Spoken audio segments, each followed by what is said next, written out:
If you've never used a brush pen before, it might feel a little bit foreign, which is why I love to share 4 tips for actually just using this pen. So when you remove the lid, you'll notice that it has a brush tip, and it's a very tiny tip, and it's one of the smallest ones you can get, which is amazing and great for beginners and experienced letterers alike. But that is the tip, and a brush pen just means that this tip is bendable and flexible. So the very first tip for actually working with this pen is going to be your grip. So you're going to want to hold your pen.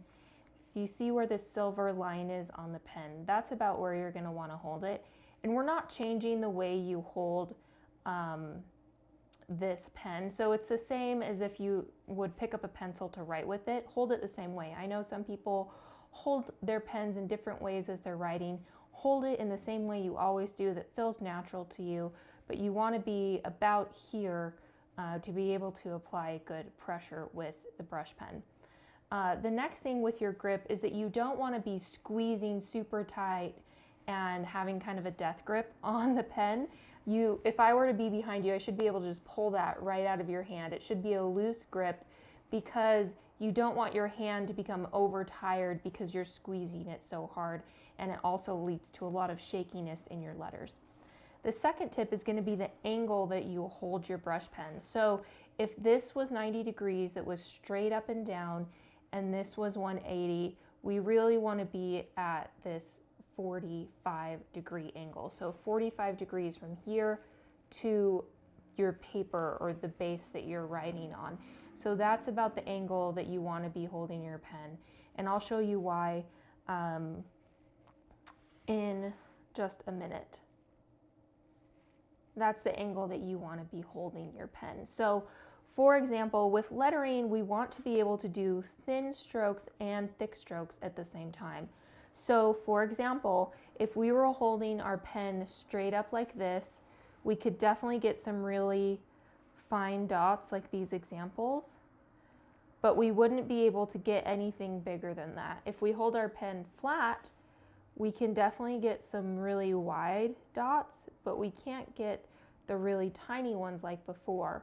But if we hold it a 45-degree angle, we'll be able to get both the really wide and a fine dot. So that's why you want to hold at that 45-degree angle, because we're going to be doing really thin and fine lines, but also thick lines as well. The third tip is pressure. So in brush lettering, anytime that you're moving your pen in an upward direction, you're going to be using light pressure. So that just means we're not pressing down hard, we're just very lightly putting the pen to paper. Where anytime we're moving our pen down, we're going to use heavy pressure. So we're going to press down, and we're going to see that we're going to get this nice thick line. So remember, anytime we're moving up, we're going to be using light pressure. Anytime we're moving our pen down, we're going to be using heavy pressure. The next tip is movement. So when we're lettering, we don't only want to be doing wrist movements only. We really want to be moving our whole arm as we're going. So as an example, if I were to be trying to do a long downstroke with just my wrist, eventually I can't keep the downstroke going anymore. But if I'm using my wrist, I could go down for as long as I needed. So that's why you don't want to limit your mobility by just using your wrist. You want to be using your entire arm. And here's just a couple other little things where you can try to just get comfortable with your brush pen. All these light gray examples in the workbook are for you to trace over.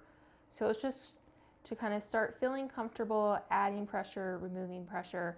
But there's, you can go through all of these little examples and fill out the practice.